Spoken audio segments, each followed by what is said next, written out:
Le narcissisme a une dimension anthropologique et sociale majeure. Il produit ce que l'on pourrait appeler les passions narcissiques. Ces passions provoquent une surestimation de soi et entraînent le sujet dans les spirales d'une quête sans fin.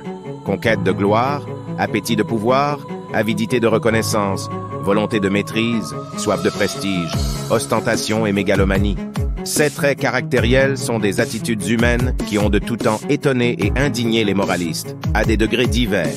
Elles ont souvent été rattachées par la philosophie à deux passions, celle du pouvoir ou libido dominandi et celle du paraître ou vanité.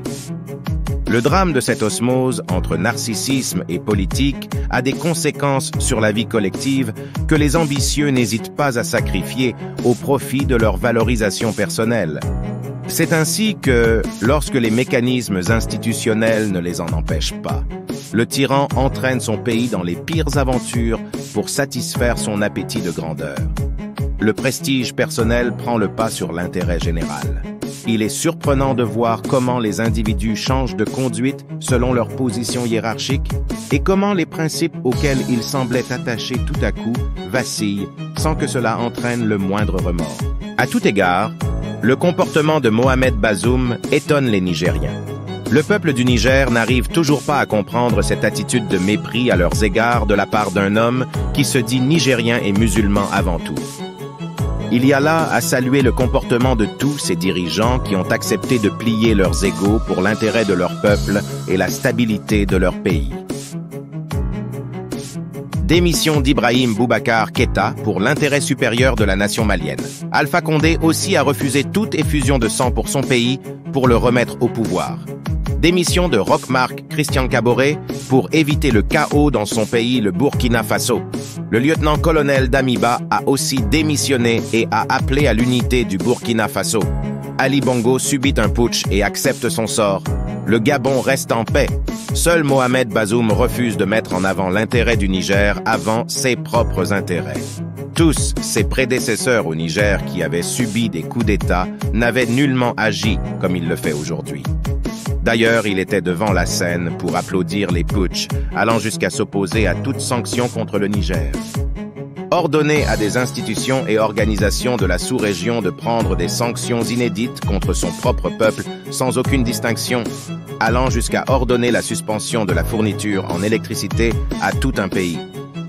On est en droit de se demander si un digne fils du Niger serait capable d'aller à de tels extrêmes pour satisfaire son ego narcissique.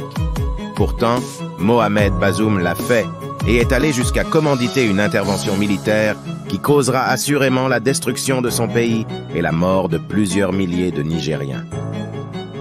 Malgré la grande amitié que j'ai pour le président Mohamed Bazoum, je ne pense pas que le remettre dans son fauteuil mérite que l'on verse du sang pour ça.